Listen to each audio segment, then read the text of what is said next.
That's it.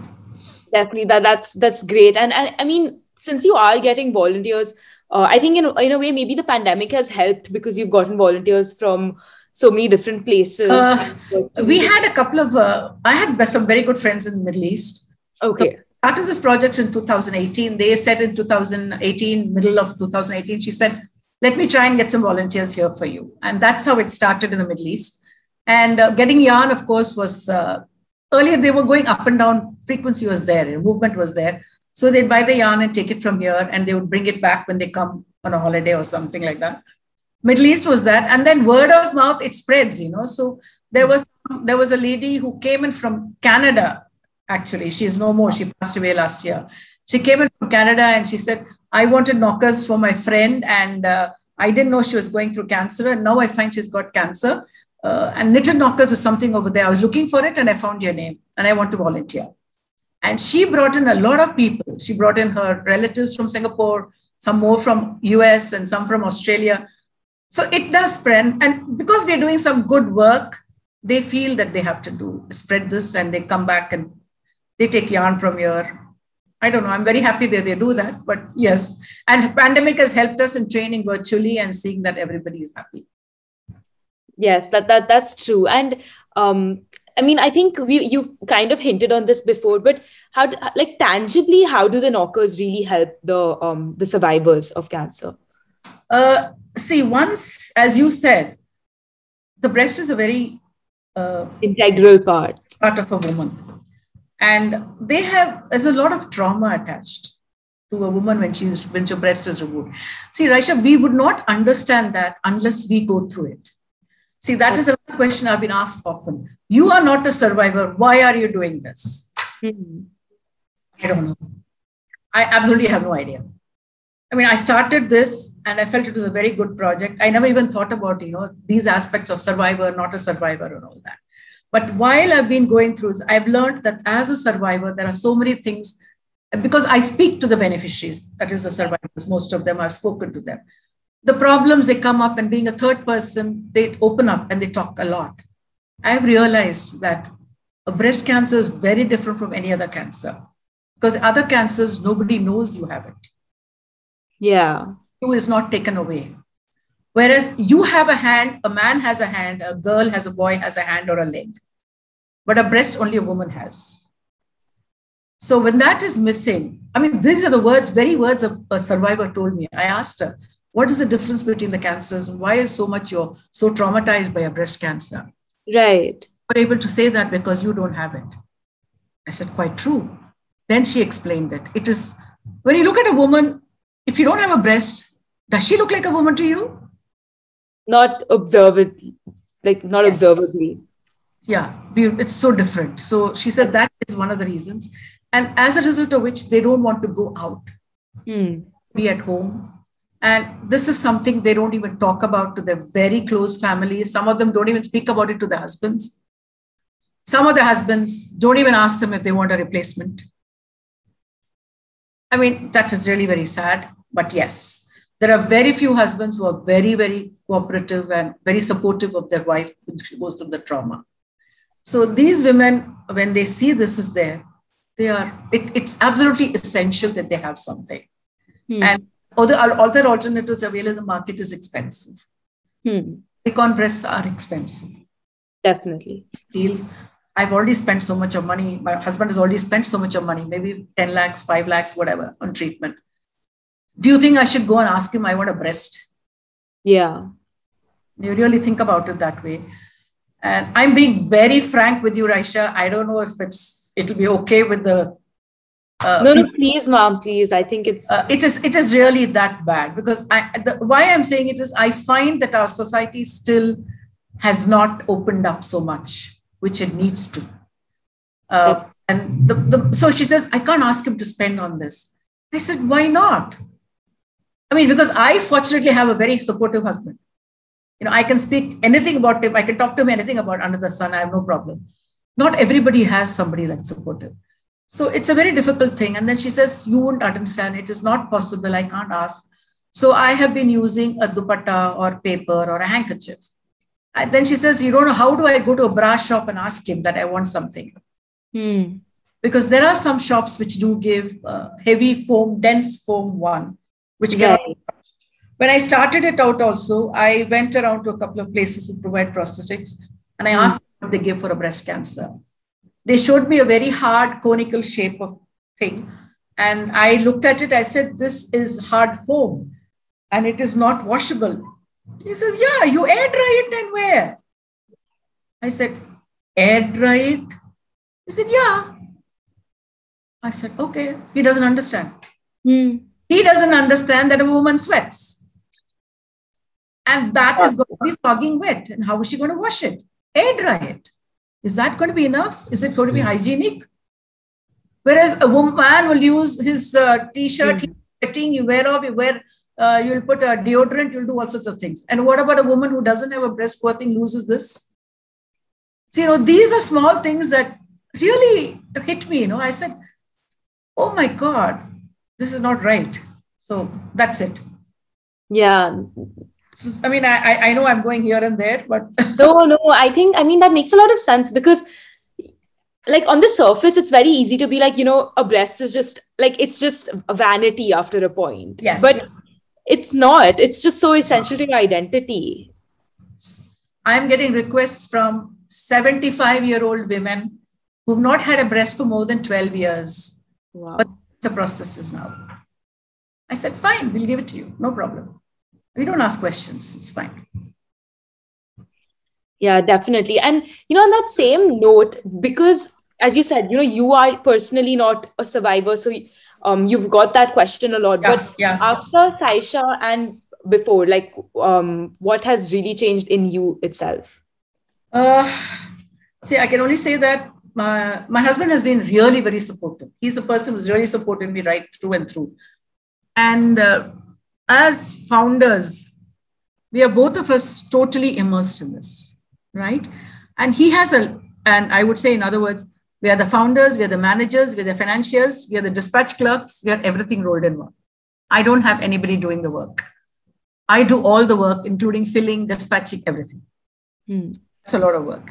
And my husband takes charge of all, he is in charge of all the writing work, the stock maintaining. Yes, we do have volunteers doing a little bit of it in their own places, but the general stock he maintains, he does all that. And he has a lot of health issues.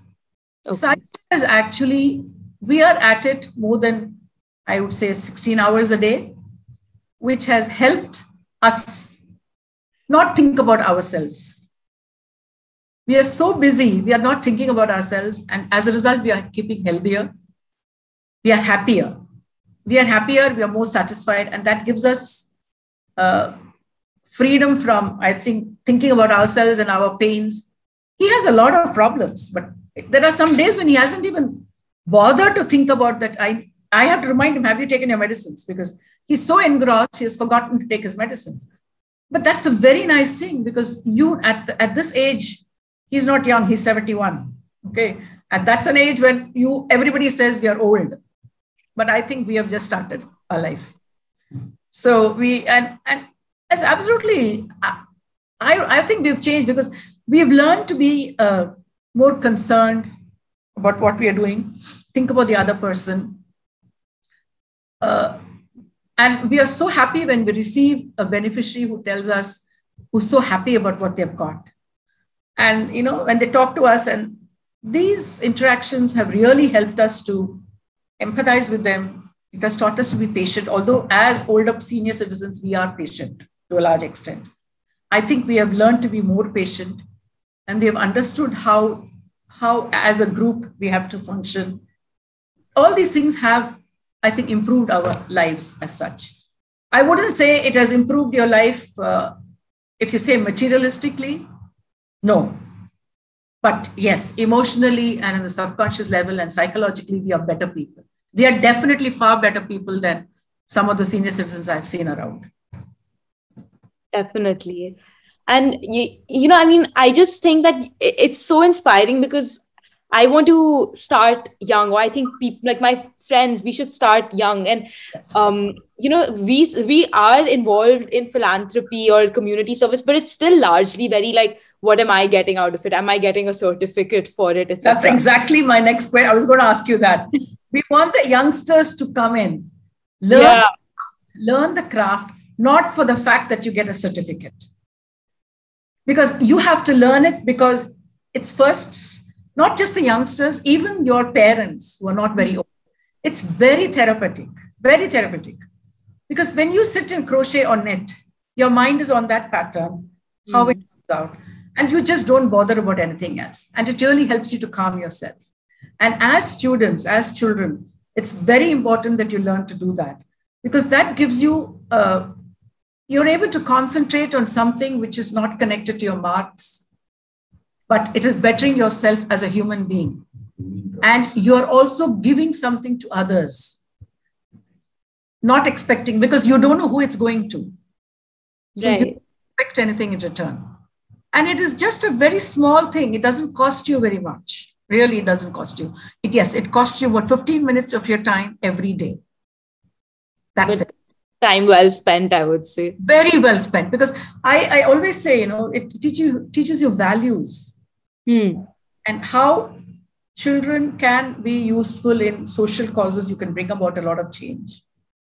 That's true. We have, and that is where you are. I wouldn't know, but like we have started recently. We have started making beanies for the cancer children. And do you know there are cancer children in St. Jude's, one institution where we are supplying these beanies, 0 to 14 years. There are 400 children pan-India every month. Wow. Every month. And we are giving them, every quarter, we are giving them 400 caps. And these children, I mean, I can't believe a 3-month-old baby having cancer. Yeah. And this is when, as children, if you are able to come and do something, you realize that how blessed you are when you have your parents who are educating you, you have a good school, you have good meal, food, for 2 square meals or more per day, and you have good clothes to wear, and you have a roof over your head. And touch wood, you have no health issues. These children at 3 years and 2 years and 4 months, 12 years have cancer. Unbelievable. How does a child get cancer? But that is it. So, when you start, as I said, because I started young, I used to go to the Mercy Home, which had children of, they were orphans. Many of them were mentally unstable. Right. I used to go there, and those children used to, there were no diapers in those days. It's just cloth that people used to wear. They'll be urinating anywhere at all, just sitting and walling. And it was really dirty. And it is a little depressing if you're not of that same mental mind to accept that and go in. Because I've been going to them, I think even when I was about 15 or 16 years old. It's pretty young in those days for you to go and see such, pain. But then that has taught me a lot. That's why I say children should start young. I wouldn't say you need to go to the Mercy Home, but you can do something like this from your home. And like even, hair for care, you could donate your hair to cancer. I saw your hair and I was just wondering about it. 15 inches. No, but definitely that sounds... Yeah, that is something all girls can do. Just 15 inches of your hair is enough. I'm told there are some people who make wigs and give it free. Not the real good, not the natural hair. They make it out of artificial hair, but they are given in exchange for real hair. Small things that all of us can do. So that is how I think you should start. Children should start young, and it will help you to give a meaning to your life even when you're young. Definitely. As I said, our motto is meaningful life. Saaisha is meaningful life. So I think that is what we should do. So we don't want to give a certificate just because it's going to give you something in life. But the certificate has to be when you genuinely need it. You have to do the work and feel satisfied. And even tell me, I don't need a certificate for this, because you have got the happiness, which is the biggest certificate that you can get in life. Definitely. Yeah. And also, I think it's just so like inspiring that, when you look at say the people you are helping, you're not looking at them with, say, pity or sorrow, but it's Yeah. more of empathy, and you get empowered yourself from sharing happiness. And I think that's Yes. honestly, like, truly the meaning of Saaisha, meaningful life, really. Yes, that is so very true. Because as I said, whenever I every time through every phone call I get, makes it clear. And this is when, as I was saying, this is what happened when recently for our Pinktober that we are doing, we have made our volunteers. We have got every week, every Sunday, we've got a Zoom where we are meeting our beneficiaries, our volunteers, and our patrons who are our doctors and other NGOs. We're having a meet every Sunday. This is the last week we're having on coming Sunday. And what we did this time was we made every time it is me who talks to the beneficiaries. I talk to the beneficiaries. None of the volunteers know. It's just what they know from what I have told them. So this time we said this 1 month, we picked out a few volunteers who were ready to talk. We asked them to interview the beneficiaries to whom the knockers have been given and get a feedback from them. And, and they come out and the volunteers are telling us, Jayashree, this is something really wonderful. I now get to know how much our making knockers means to these people. See, when tell them, it's different than when you experience it yourself from as they say, from the horse's mouth, which is the beneficiaries. Because they talk to you and they tell you so much more. And I'm so glad I brought it up. We did this, it was suggested by, I think my husband was saying, let us have something like this and we can get the women to interview the women themselves instead of my doing it all the time. And this has really benefited so many of us. And some of the volunteers are saying, we will continue to keep in touch with them. I said, I'll give you more beneficiaries. Doesn't matter. Please keep in touch with every one of them. Yeah.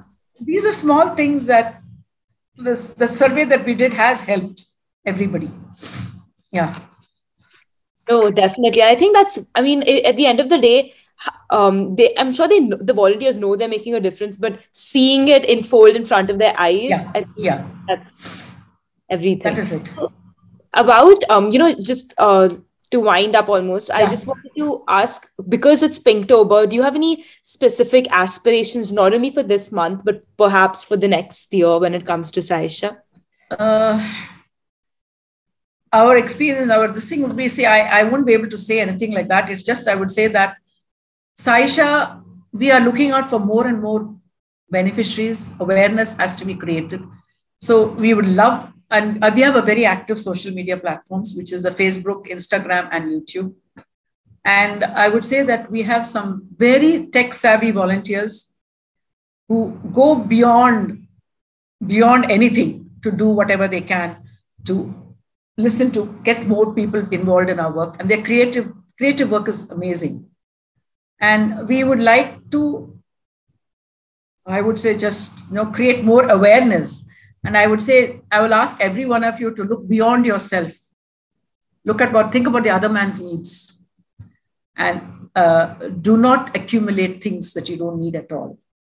Joy is not in accumulating, it is in giving with the least expectation of what is to come. What is there? What is going to be given back to you? And these are things that you need to experience. And Saaisha has really taught us that when you come in, you experience a lot more than you expected.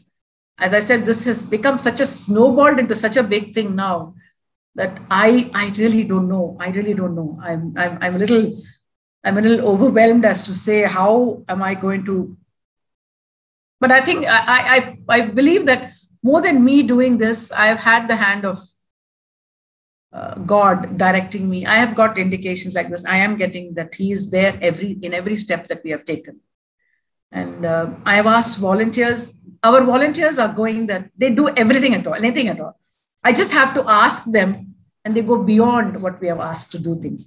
And now they have worked with the Pinktober experience. Each of them wants to do more. Right.